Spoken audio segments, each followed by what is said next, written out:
Depuis que j'ai vu l'annonce dans le journal, je n'arrive plus à dormir. Elle est adressée à moi. Tout a commencé il y a 2 semaines, un samedi matin. Je prenais mon café et je feuilletais le journal régional, comme tous les week-ends, quand un encadré dans la rubrique des petites annonces a attiré mon regard.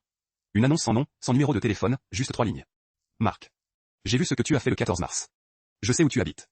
Je sais ce que tu caches. Appelle-moi au numéro qui était dans la boîte aux lettres le 3 juin. Le 14 mars. Je me suis demandé ce que j'avais bien pu faire ce jour-là. Un dimanche, probablement chez moi, à rien de particulier. Et puis le 3 juin, une boîte aux lettres. Je n'ai pas reçu d'enveloppe étrange ce jour-là. Mais le message était clairement adressé à un Marc, et je m'appelle Marc.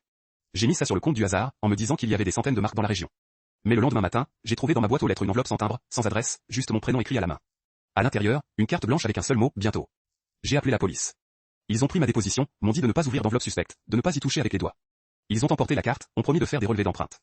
Je n'ai pas eu de nouvelles depuis. Mais je ne dors plus. Chaque bruit dans l'immeuble me fait sursauter. Chaque fois que je rentre chez moi, je vérifie que la porte est bien verrouillée, que personne n'est entré.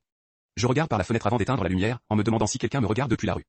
Le pire, c'est que je n'ai aucune idée de ce que j'ai fait le 14 mars. J'ai passé en revue mes journaux, mes photos, mes messages. Rien d'anormal. J'ai interrogé mes proches, mes collègues. Personne ne se souvient d'un événement particulier ce jour-là. Et c'est ça, l'angoisse qui me ronge, l'idée qu'il y a peut-être quelque chose que j'ai fait, sans m'en rendre compte, qui justifie cette menace. Quelque chose que mon cerveau a refoulé. Quelque chose dont je ne me souviens pas, mais dont quelqu'un d'autre se souvient très bien. Avant, je me disais que les gens qui racontent des histoires de harcèlement étaient paranoïaques. Maintenant, je comprends. Quand on ne sait pas ce qu'on a fait, on devient son propre suspect. Et ça, c'est la pire des tortures. Abonnez-vous pour plus d'histoires.